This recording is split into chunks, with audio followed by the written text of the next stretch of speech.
Hello friends, आज हम औद्योगिक क्रांति के बारे में पढ़ेंगे। औद्योगिक क्रांति क्या थी जो हुई थी वर्ल्ड में। सबसे पहले इंडस्ट्रियल रेवोल्यूशन के बारे में जानेंगे। ठीक है, तो औद्योगिक क्रांति 1780 से लेके 1850 के बीच में चली। ठीक है, ये उद्योग के क्षेत्र में पहली क्रांति थी। इसके बाद दो क्रांतियाँ और हुई, औद्योगिक क्रांति दूसरी हुई, फिर तीसरी हुई। तो इसको समझते हैं क्या थी इंडस्ट्रियल रेवोल्यूशन। तो पहले हम रेवोल्यूशन को समझते हैं कि रेवोल्यूशन क्या था, रेवोल्यूशन होता क्या है। ठीक है, रेवोल्यूशन का मतलब होता है क्रांति। क्रांति से सामाजिक और राजनीतिक बदलाव होता है। ठीक है, जब किसी चीज़ में बदलाव होता है, चेंजेस होते हैं, तो जो बहुत लार्ज स्केल पे चेंजेस होते हैं उसको क्रांति कहा जाता है। ठीक है, तो इसका जो रूप होता है वो बहुत बड़ा होता है क्रांति का। ठीक, ये एक जगह पे होती है, शुरुआत एक जगह होती है और पूरे वर्ल्ड में धीरे धीरे फैल जाती है, उसको क्रांति कहा जाता है। ठीक है, जैसे कोई सरकार है, अब उस सरकार थोड़ा वैसी है, निकम्मी है या ध्यान नहीं दे रही है, तो तब वहाँ पर जो जनता होती है वो क्रांति लाती है। ठीक है, तो क्रांति के द्वारा ही सरकार को भी उखाड़ फेंका जाता है। ठीक है, हटाया जैसे इंडिया में जो रेवोल्यूशन हुआ था 1857 की क्रांति हुई थी, तो अंग्रेज़ों को भगाया गया था यहाँ से, पहली क्रांति मानी जाती है वो। ठीक, तो क्रांति जो होती है वो धीरे धीरे चलती है और बहुत बड़ा रूप ले लेती है, तो उसको क्रांति कहा जाता है। क्रांतियाँ कई प्रकार की होती हैं, जैसे अलग अलग क्षेत्रों में क्रांतियाँ हुई। जैसे आपकी एग्रीकल्चर में हुई, कृषि में क्रांति हुई तो उसको ग्रीन रेवोल्यूशन बोला जाता है। ग्रीन रेवोल्यूशन हुई तो एग्रीकल्चर में बढ़ावा हुआ। ठीक है, वाइट रेवोल्यूशन हुई तो दूध के उत्पादन में, या इसको फ्लड रेवोल्यूशन भी कहा जाता है, ये दूध उत्पादन से रिलेटेड है, दूध में उत्पादन बढ़ा। ठीक है, येलो रेवोल्यूशन हुआ, येलो रेवोल्यूशन में क्या हुआ, तिलहन के उत्पादन में बढ़ोतरी हुई। ठीक है, इसी तरीके से बहुत सी ब्लू क्रांति हुई, मछली उत्पादन में बढ़ गया। ठीक है, पिंक क्रांति हुई, पिंक रेवोल्यूशन हुआ तो मांस का उत्पादन बढ़ गया। तो ये सब जो क्रांति होती है किसी न किसी क्षेत्र में उत्पादन बढ़ाने के लिए या उसका मतलब आगे विकास होने के लिए क्रांतियाँ आती हैं कि उस क्षेत्र का विकास होगा। ठीक है, तो इसी तरीके से जो माल तैयार किया जाता था उस समय, जो कच्चे माल से जो सामान तैयार किया जाता था, जैसे कपास था, कपास से धागा बनाया गया, उससे कपड़ा बनाया गया, तो वो हाथ से बनाया जाता था, तो वो धीरे धीरे प्रोसेस थी। उस प्रोसेस को तेज़ करने के लिए इंडस्ट्रीज़ डेवलप की गई उस समय। ठीक है, तो जब इंडस्ट्री का मतलब कारखाना, तो कारखाने में वो सामान बनने लगा तो उसको कहा जाता है इंडस्ट्रियल रेवोल्यूशन। ठीक है, तो वहाँ पर एक तरीके से क्रांति आई, कारखाने की क्रांति, कारखाने की शुरुआत हुई, तो उसको कहा जाता है इंडस्ट्रियल रेवोल्यूशन। ठीक, तो अब हम थोड़ा समझते हैं कि इंडस्ट्रियल रेवोल्यूशन कैसे इसका नाम पड़ा, क्यों ये हुई। ठीक है, औद्योगिक क्रांति क्यों हुई, तो इसका नाम जो दिया था ब्लांके ने। ब्लांके जो थे ये फ्रांस के एक समाजवादी मतलब व्यक्ति थे, समाजवादी नेता थे, तो उन्होंने इस क्रांति का नाम दिया औद्योगिक क्रांति। ठीक है, और ये औद्योगिक क्रांति की जो शुरुआत हुई थी वो इंग्लैंड से हुई थी। ठीक है, उसके पीछे भी एक कारण था। इंग्लैंड जो था उस समय सबसे ज़्यादा समृद्ध देश था इंग्लैंड। ठीक है, इसके पास जो थी रॉ मटेरियल भी था। ठीक है, पूंजी थी, कैपिटल था और मार्केट भी इसके पास बड़ी थी। ठीक, क्यों? क्योंकि इसके पास बहुत बड़ी कॉलोनी थी। ठीक है, कई देशों पे इसका कब्जा था, कॉलोनी थी, तो वो इसके लिए मार्केट थी। तो वहीं से ये कच्चा माल आता, जैसे मान भारत पे इसका कब्जा था इंग्लैंड का। ठीक है, अमेरिका पे कब्जा था, कई देशों पे, अफ्रीकन कंट्रीज़ में था। ठीक है, तो कई एक कॉलोनी बना रखी थी इंग्लैंड ने, तो वहाँ से क्या करते थे, ये रॉ मटेरियल ले आए, जैसे कपास वगैरह ले आए, उससे धागा बनाया, उसके बाद फिर कपड़ा वपड़ा बनता था वहाँ पर। इंग्लैंड में एक जगह है मैनचेस्टर, मैनचेस्टर में सबसे ज़्यादा कपड़ा बनता था। अभी मैनचेस्टर जो शहर है बहुत बड़ा शहर है इंग्लैंड का, तो वहाँ पर कपड़ा बनता था मैनचेस्टर में। ठीक है, लिवरपूल है, ये सब वहाँ के सिटीज़ हैं बड़े बड़े। ठीक, तो ये जो रेवोल्यूशन था वो इंग्लैंड से आया। ठीक है, तो उसको रॉ मटेरियल मिल गया और कैपिटल था ही, और उसके पास मार्केट भी बहुत बड़ी थी, वहीं से सामान लाए। जैसे इंडिया से कच्चा माल ले गए, माल तैयार किया, फिर इंडिया में आके बेच दिया उसको।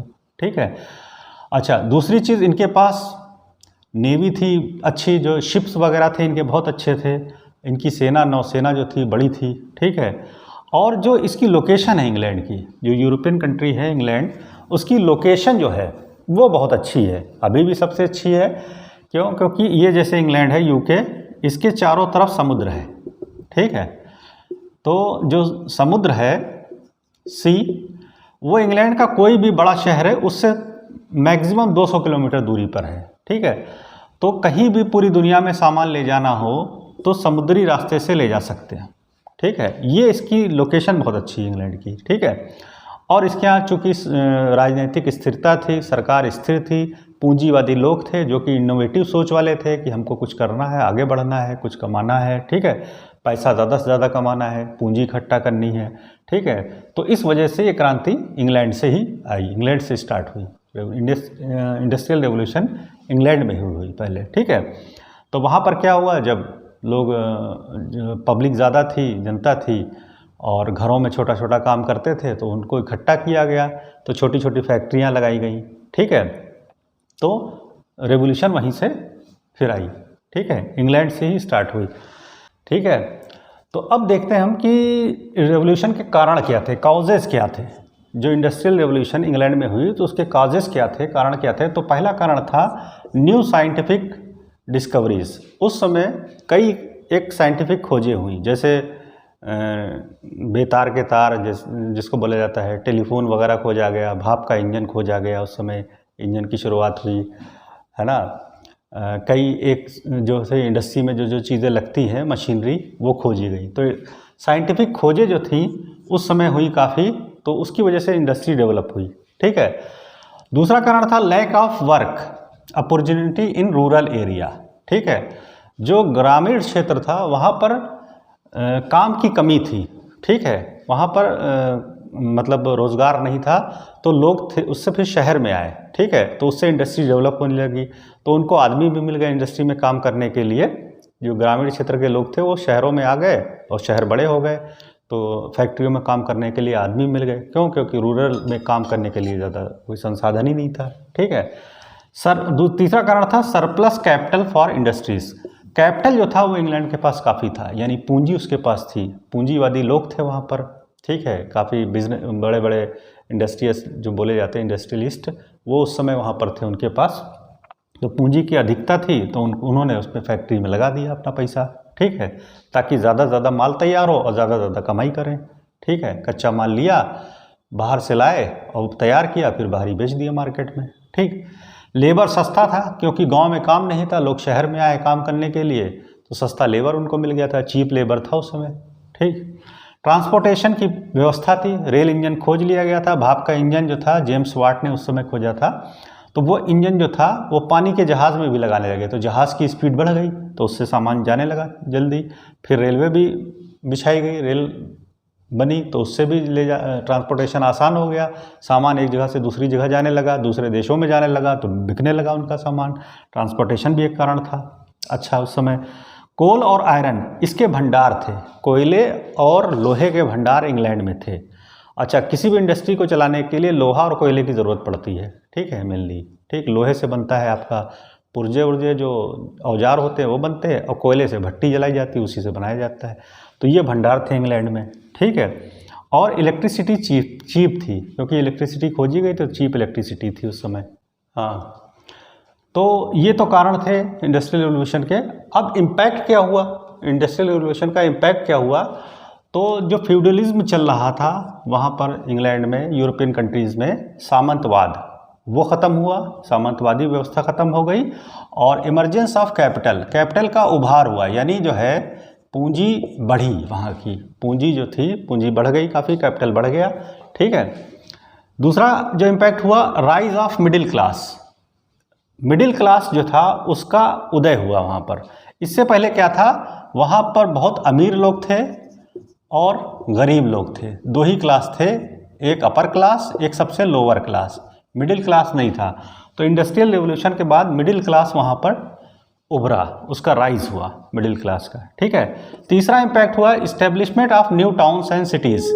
चूँकि वर्कर जो थे गांव से शहर में काम करने के लिए आए, तो शहर जो थे बड़े बड़े होने लगे, नए नए कस्बे खुल गए, नए नए शहर खुल गए, मतलब डेवलप हो गए, और सिटीज़ भी बड़े हो गए, जैसे लिवरपूल है, मैनचेस्टर है वहाँ का, ठीक है। तो कई एक शहर वहाँ के डेवलप हो गए, ठीक। चौथा था lack of proper amenities in new towns. अब जो नए शहर बने वहाँ पर अव्यवस्था बहुत हो गई, क्योंकि लोग वहाँ पर रहने लगे शहरों में आकर के। तो जैसे पानी की है, बिजली की है, या बीमारी की व्यवस्था है, तो सब मतलब वहाँ पर जो है कमी हो गई इस चीज़ की, ठीक है, एमिनिटीज़ न्यू टाउन्स, ठीक है। पांचवा जो वहाँ पर इम्पैक्ट हुआ, एक्सप्लॉयटेशन ऑफ वर्कर। अब चूंकि वर्कर जो थे फैक्ट्री में काम करने लगे, चूंकि वो गांव देहात से आए थे, उनके पास ज़्यादा वो नहीं था, ठीक है, मतलब पैसा आमदनी थी नहीं। तो शहर में जब आए तो पता चल गया कि इनकी मजबूरी है। जो ऑनर थे उसके फैक्ट्रियों के, उनको पता लग गया कि इनकी मजबूरी है, तो उनका फ़ायदा उठाने लगे, तो उनका एक्सप्लॉयटेशन करने लगे। जब एक्सप्लॉयटेशन हुआ तो वर्करों की फिर यूनियन बनी, ठीक है, कि हमारा ये शोषण कर रहे हैं मालिक लोग, तो अब यूनियन बनने लगी। तो उससे ट्रेड यूनियन का विकास, इस्टेब्लिशमेंट ऑफ ट्रेड यूनियंस का विकास हुआ, ठीक है। तो ये जो था, जो इंडस्ट्रियल रिवोल्यूशन आपको बताया, तो समझ में आ गया होगा आपको कि इंडस्ट्रियल रिवोल्यूशन क्या था, उसके कारण क्या थे और उसका इम्पैक्ट क्या हुआ, ठीक है। तो हम समझते हैं आपको इंडस्ट्रियल रिवोल्यूशन समझ में आ गया होगा। That's it.